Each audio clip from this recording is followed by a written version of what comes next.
Good morning all students. Apex college online classes में आप सभी का स्वागत है।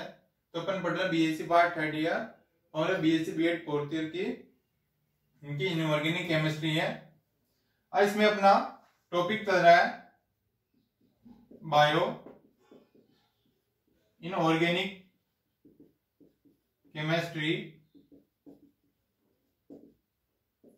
बायो इनऑर्गेनिक केमिस्ट्री या जैव अकार्बनिक रसायन। अब इसमें टॉपिक चल रहा है अपना नेक्स्ट, इसमें क्षार एवं क्षारीय मृदा धातु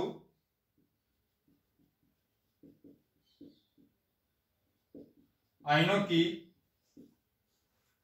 जैविक भूमिका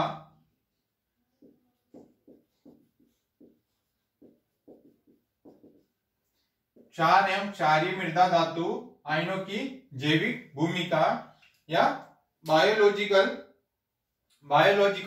रोल ऑफ बेस या alkali and alkaline earth metal ion, यानी biological role of alkali and alkali earth metal ion का। अब आते हैं इनका क्या क्या जैविक भूमिका है। जिससे क्षार धातु क्षारीय मृदा धातु है वो आयन की अपन बायोलॉजिकल इनका रोल क्या है। अब देखते हैं जैसे क्षार धातु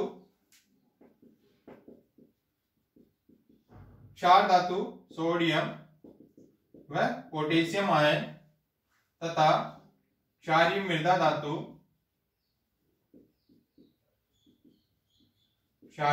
धातु मैग्नीशियम व कैल्शियम आयनों का जीवन में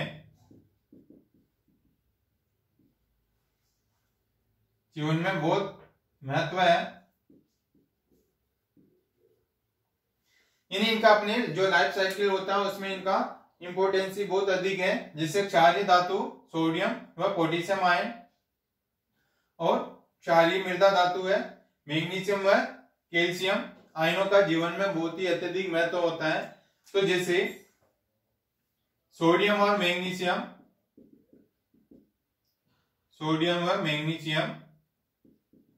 आयन ये क्या होते हैं, कोशिकाओं के भीतर पाए जाते हैं। कोशिकाओं के बाहर के जीव द्रव्यों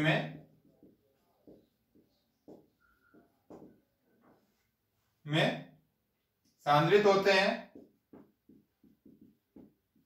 एवं कोशिकाओं के बाहर पोटेशियम व कैल्शियम कोशिकाओं के बाहर ये होंगे, कोशिकाओं के अंदर सांद्रित होते हैं। कोशिकाओं के अंदर जीव द्रव्य में सांद्रित होते हैं। यानी जो सोडियम और मैग्नीशियम आयन ये क्या रहेंगे, जो अपनी सेल्स होती है, अपनी बॉडी में सेल्स होती हैं, उन सेल्स के बाहर के जीव द्रव्य में या प्रोटोप्लाज्म में ये सांद्रित होते हैं। यानी इनकी मात्रा क्या होगी, कोशिकाओं के बाहर जीव द्रव्य में पाई जाती है। और पोटेशियम आयन व कैल्शियम आयन कोशिकाओं के भीतर क्या रहते हैं, जीव द्रव्य में ये सांद्रित होते हैं और इनकी मात्रा पाई जाएगी जैसे इसमें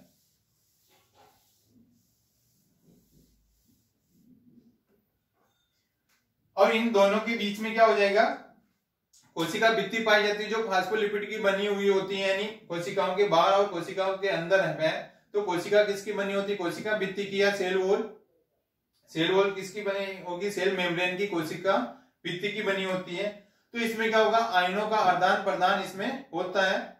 इसलिए ये क्या करेंगे, परिवहन का कार्य करेंगे, यानी अंदर से बाहर लाएंगे और बाहर से अंदर लेके आएंगे। इस प्रकार ये परिवहन का कार्य करते हैं। अब जैसे जंतु कोशिकाओं में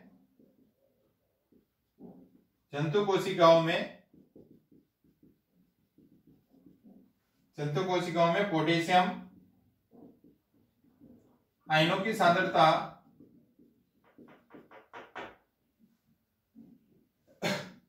लगभग ये होती है 0.15 मोल,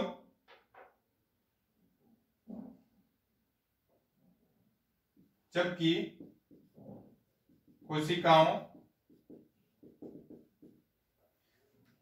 कोशिकाओं के बाहर इनकी सांद्रता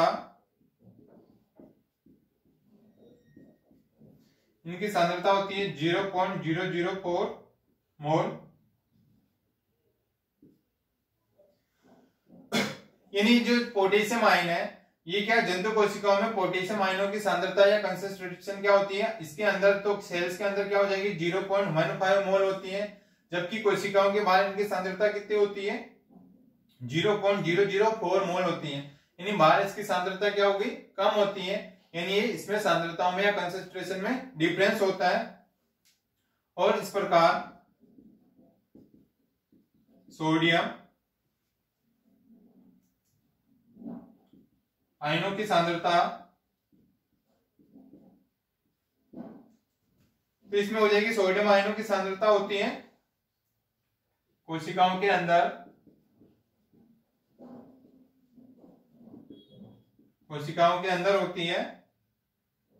0.01 मोल और कोशिकाओं के बाहर होती है 0.15।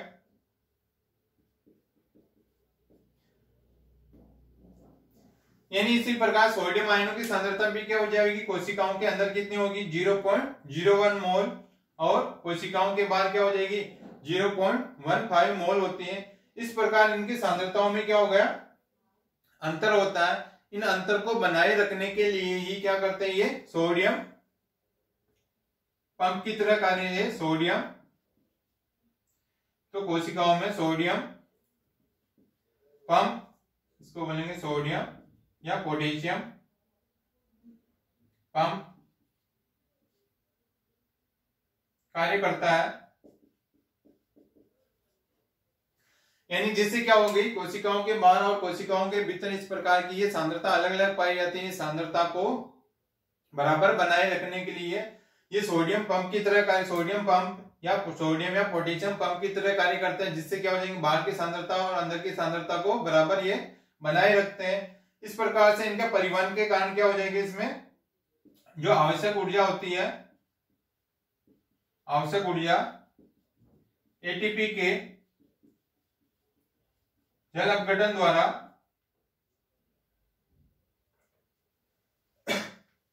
द्वारा प्राप्त करते हैं।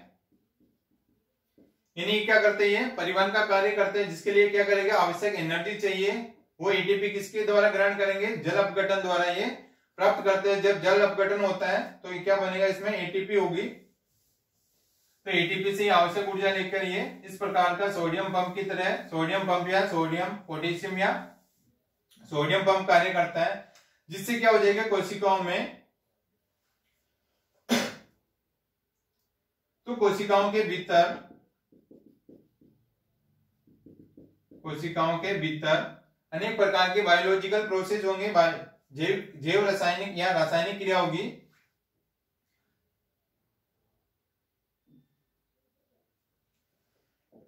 कोशिकाओं के भीतर ग्लूकोज, प्रोटीन संश्लेषण,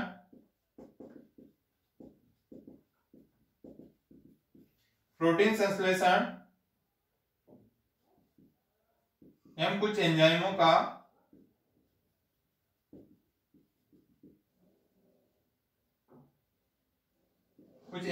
की सक्रियता के लिए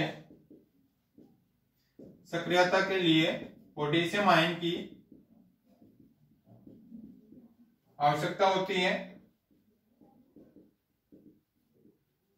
यानी कोशिकाओं के भीतर जैसे ग्लूकोज की क्रिया हो रही है, प्रोटीन सिंथेसिस हो रहा है, या कुछ जैसे एंजाइम की एक्टिविटी के लिए एक्टिव करने के लिए भी क्या होते हैं पोटेशियम आयन की आवश्यकता होती है। इस प्रकार पोटेशियम होगा तभी ये क्रिया इसमें संपन्न होती है। इसलिए अंदर और बाहर की तरह ये सोडियम पोटेशियम पंप की तरह कार्य करते हैं। और ग्लूकोज तथा एमिनो अम्लों का कोशिकाओं के परिवहन सोडियम आयनों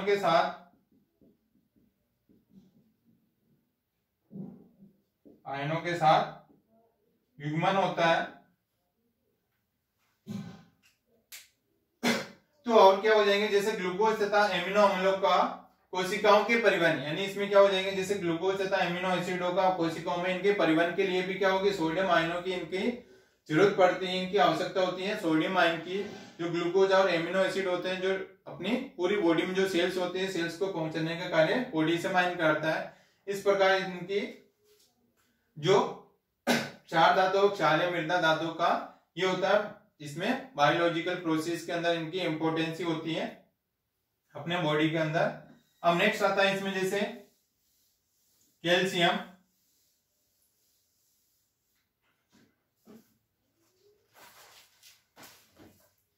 कैल्शियम आयनों की भूमिका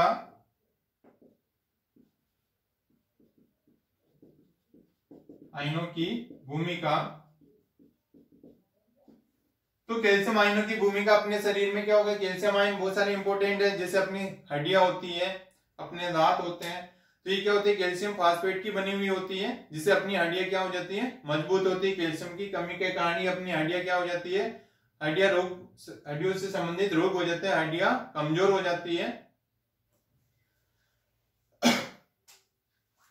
तो कैल्शियम की भी अपने जीवन में इसकी बहुत सारी इंपॉर्टेंट होती है। जैसे बहुत सारे जीव होते हैं, सीप, घोंगा आदि कई जानवरों की संरचना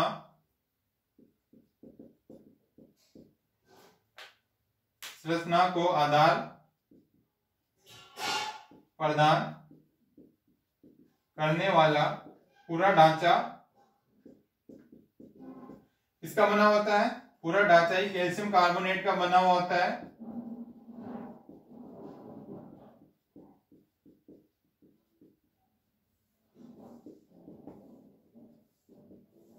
यानी कैल्शियम कार्बोनेट जो इसमें क्या होता है, रक्षा कवच का कार्य भी करता है। जो इनके सीप, घोंगा जैसे बहुत सारे जानवर होते हैं, जिसकी उनकी स्ट्रक्चर या उनको आधार प्रदान करने वाला इनका पूरा शरीर ही या इनकी स्ट्रक्चर ही किसकी बनी हुई होती है, कैल्शियम कार्बोनेट की बनी हुई होती है। और ये कैल्शियम का प्रमुख कार्य क्या करेगा, इनकी संरचना को ये क्या करता है, आधार प्रदान करता है, कैल्शियम कार्बोनेट। और इस कैल्शियम कार्बोनेट के क्या कार्य होते हैं, इसके कार्य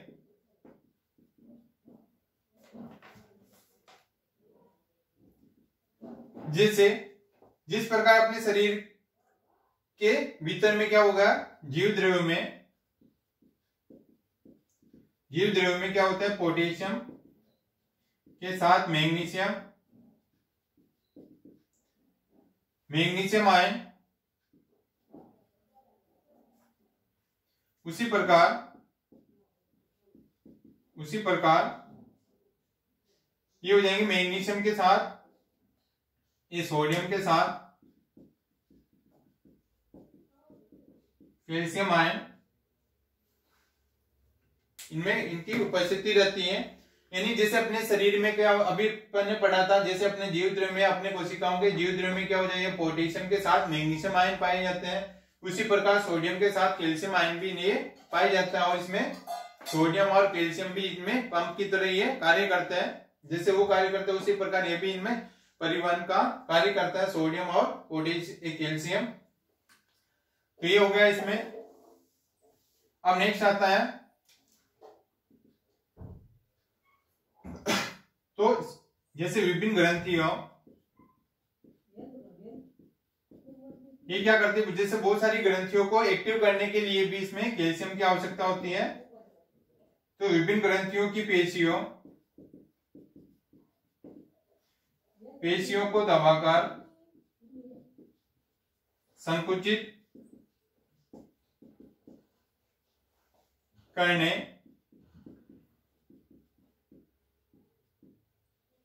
और उनमें से विभिन्न हार्मोन को स्रावित करने का कार्य भी शरीर में कैल्शियम आयन करता है। यानी जैसे अपने शरीर में बहुत सारी ग्लैंड्स होती है, ग्रंथियां होती है, तो इन ग्रंथियों की पेशी को जैसे दबाकर उनको क्या करेंगे, संकुचित करेंगे, जिससे और संकुचित करने का काम और उनसे जो विभिन्न प्रकार के हार्मोन स्रावित होते हैं, वो हार्मोन स्रावित करने का कार्य भी कौन करेगा, अपने शरीर में कैल्शियम आयन करता है। तो ये इसका इंपोर्टेंस है कैल्शियम का, जो अपने शरीर में जो ग्लैंड्स होती है उनसे हार्मोन स्रावित करने का कार्य भी कैल्शियम आयन करता है। अब नेक्स्ट आता है जैसे खून का थक्का बनाने में ब्लड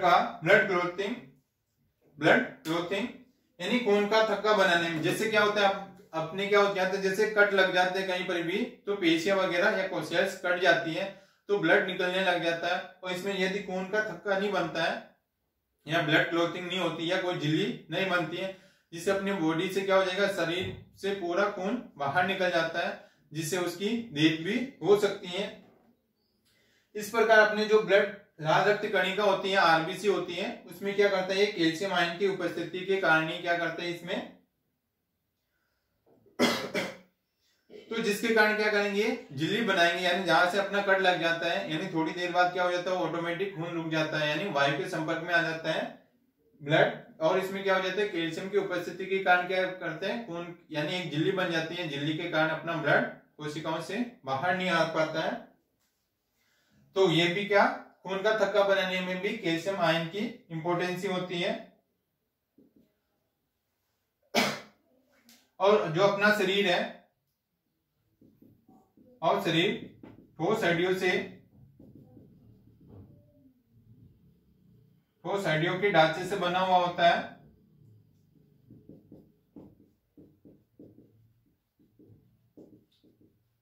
जो अपना पूरा शरीर है ये क्या होता है, ठोस हड्डियों के ढांचे से बना हुआ होता है। तो इन हड्डियों को मजबूत, ये हड्डियां किसकी बनी होती है, कैल्शियम फास्फेट की बनी हुई होती है।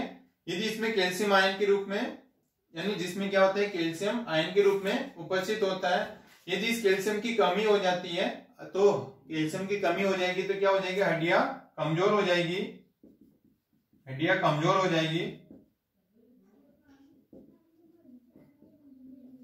इसकी कमी होने पर क्या हो जाएगी, हड्डियां कमजोर हो जाती है, जिससे हड्डियों से संबंधित रोग उत्पन्न हो जाते हैं, जैसे टिटेनी वगैरह, इस प्रकार से हड्डियां वगैरह, इस प्रकार से हाथ वगैरह मुड़ जाते हैं, हड्डियां मुड़ जाती है इसकी कमी से। इस प्रकार कैल्शियम के भी अपने शरीर में बहुत सारे इंपोर्टेंस ही है। ये हो गई कैल्शियम आयनों की भूमिका। अब नेक्स्ट आता है नाइट्रोजन स्थिरीकरण।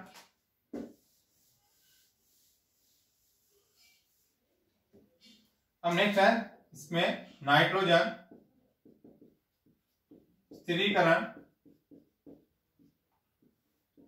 स्थिरीकरण या नाइट्रोजन फिक्सेशन। तो जैसे वायुमंडल में नाइट्रोजन कितनी परसेंट पाई जाती है, 78% वायुमंडल में नाइट्रोजन पाई जाती है। तो क्या करते हैं, जैसे बहुत सारे जीव या पौधे क्या करते हैं, वायुमंडलीय नाइट्रोजन को सीधे ग्रहण नहीं कर सकते हैं, क्योंकि नाइट्रोजन होती है अक्रिय गैस होती है, जिसके कारण से वायुमंडल से सीधे नाइट्रोजन गैस को ये सीधा डायरेक्ट ग्रहण नहीं कर सकते हैं, बल्कि जो नाइट्रोजन के कंपाउंड बनते हैं, जैसे अमोनिया हो गई, नाइट्रेट हो गया, नाइट्रेट और अमोनिया में, इस प्रकार से जीव इनको नाइट्रोजन के यौगिकों में ग्रहण करते हैं, तो उसको बोलेंगे, तो नाइट्रोजन का स्थिरीकरण होता है। यानी वायुमंडलीय नाइट्रोजन का उन नाइट्रो यौगिकों में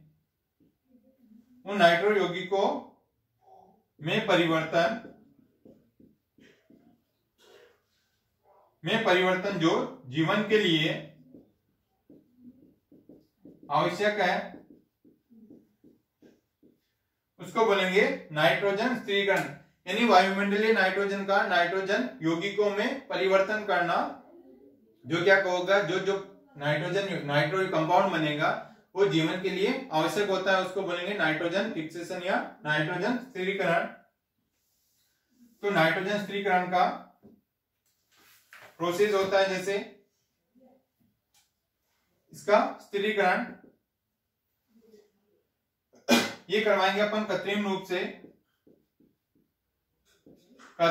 से इसका सिंथेसिस करवाएंगे। इसमें जैसे सबसे पहली विधि है इसकी, सबसे पहला बर्कलैंड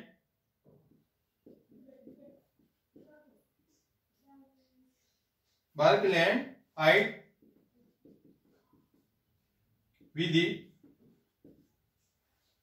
विधि द्वारा नाइट्रिक अम्ल का निर्माण। ये सबसे फर्स्ट विधि है, इसमें बर्कलैंड आइड विधि द्वारा नाइट्रिक एसिड का निर्माण करते हैं, यानी वायुमंडलीय नाइट्रोजन का किसमें बनाएंगे, नाइट्रिक एसिड बनाएंगे, जिससे ये हो गई वायुमंडलीय नाइट्रोजन। ये ऑक्सीजन के साथ इसकी क्रिया करवाएंगे तो क्या बनेगा, नाइट्रिक ऑक्साइड। तो बनाएगा नाइट्रिक ऑक्साइड, इसकी क्रिया अपन करवाएंगे, ये ऑक्सीजन के साथ क्रिया करता है तो ये बनाएगा 2NO2, तो नाइट्रोजन डाइऑक्साइड।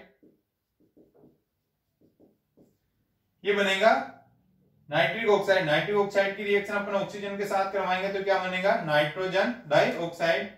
अब इस नाइट्रोजन डाइऑक्साइड को अपन इसका जल के साथ और ऑक्सीजन के साथ अभिक्रिया करवा देंगे तो बनेगा 4HNO3 नाइट्रिक एसिड।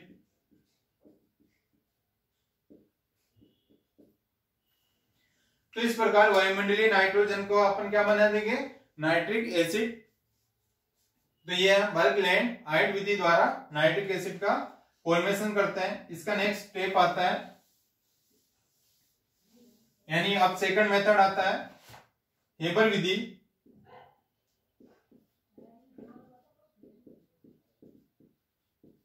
हेबर विधि द्वारा अमोनिया का निर्माण।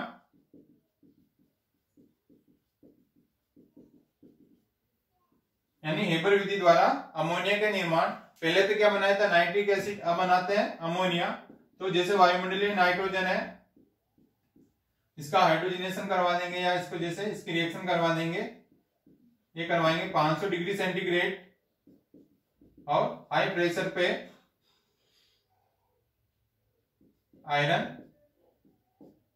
आयरन मोलिब्डेनम कैटेलिस्ट की प्रेजेंस में इसकी रिएक्शन करवाएंगे। आयरन मोलिब्डेनम की प्रेजेंस में इस नाइट्रोजन का इस रिएक्शन करवाएंगे। इसको 30 डिग्री सेंटीग्रेड पे गर्म करते हैं तो क्या बन जाएगा, अमोनिया। इस प्रकार ये अमोनिया बन गई। अब नेक्स्ट प्रोसेस आता है इसका थर्ड, ओस्टवाल्ड विधि द्वारा नाइट्रिक अम्ल का निर्माण।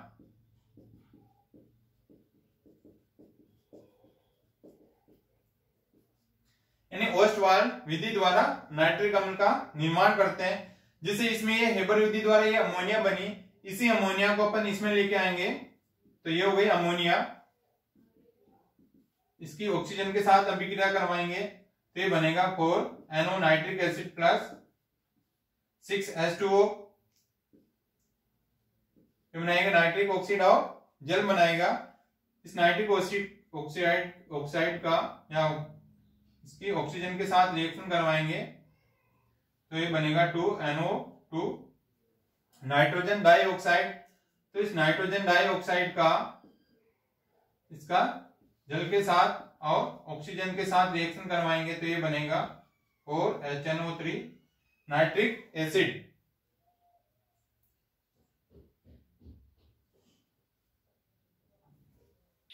यानी ओस्टवाल्ड विधि द्वारा इसमें नाइट्रिक एसिड का फॉर्मेशन करवाते हैं, यानी जो हेबल विधि द्वारा अमोनिया बनी, इस अमोनिया का ऑक्सीजन के साथ रिएक्शन करवाएंगे तो नाइट्रिक ये बनेगा नाइट्रिक ऑक्साइड। इस नाइट्रिक ऑक्साइड का अपन ऑक्सीजन के साथ अभिक्रिया करवाएंगे, ये बनेगा नाइट्रोजन डाइऑक्साइड।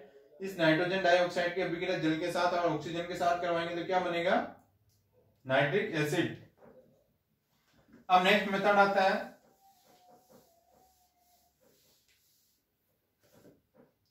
कैल्शियम साइनेमाइड का निर्माण।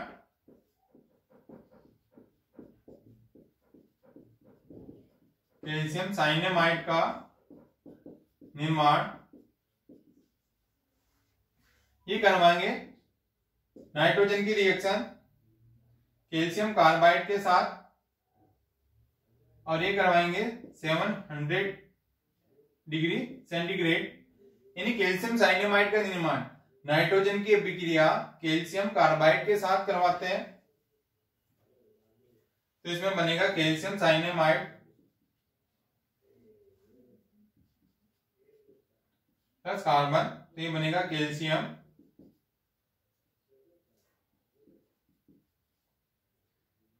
साइनेमाइड, और ये हो गया कार्बन। और इस कैल्शियम कार्बोनेट होता है, ये होता है नाइट्रोलियम, जो क्या होता है, उर्वरक होता है।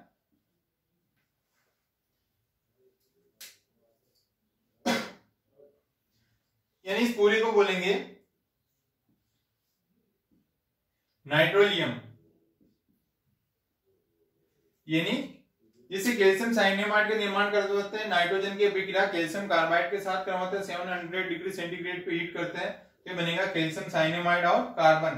तो कैल्शियम साइनेमाइड और इस कार्बन के जो मिश्रण बनता है उसको बोलेंगे नाइट्रोलियम। यानी जिसमें कैल्शियम साइनेमाइड और कार्बन का मिश्रण को बोलेंगे, इन दोनों के मिश्रण को बोलते हैं नाइट्रोलियम।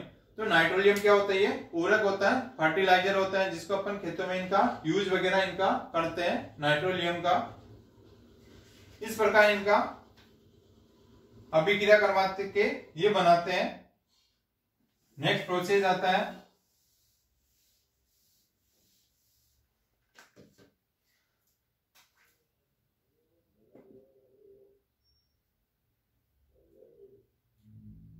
यह नाइट्राइटों का विघटन, यह 6 नंबर, ये 5 नाइट्राइटों का विघटन, जिसमें क्या बनाएंगे, धात्विक नाइट्राइट बनाएंगे। तो इसमें करवाएंगे जैसे एल्यूमिनियम, यानी इसमें धात्विक बनाएंगे, धात्विक नाइट्राइट का निर्माण करते हैं। यानी इस नाइट्रोजन की अभिक्रिया धातु के साथ या मेटल के साथ करवाएंगे तो ये बनेगा, ये बनाएगा एल्यूमिनियम नाइट्राइड। और इसका यदि अपन जल अपघटन करवा देते हैं तो ये क्या बनाएगा, हाइड्रोक्साइड बनाता है।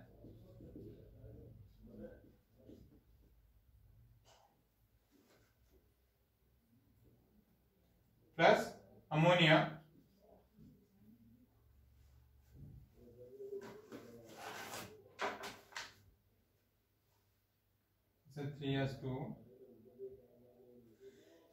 जिसे एल्यूमिनियम की अभिक्रिया, ये नाइट्रोजन की अभिक्रिया धातु के साथ करवाएंगे तो क्या बनेगा, एल्यूमिनियम नाइट्राइड बनेगा। तो एल्यूमिनियम नाइट्राइड की यदि अपन रिएक्शन करवाते हैं जल के साथ तो ये बनाएगा हाइड्रोक्साइड बनाता है और अमोनिया बनाता है, अमोनिया गैस बाहर निकल जाती है। और इसी प्रकार मैग्नीशियम के साथ भी ये बनाएगा MgN2,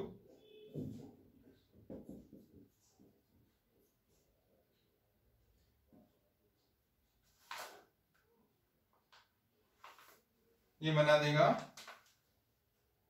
Mg3N2, Mg3N2।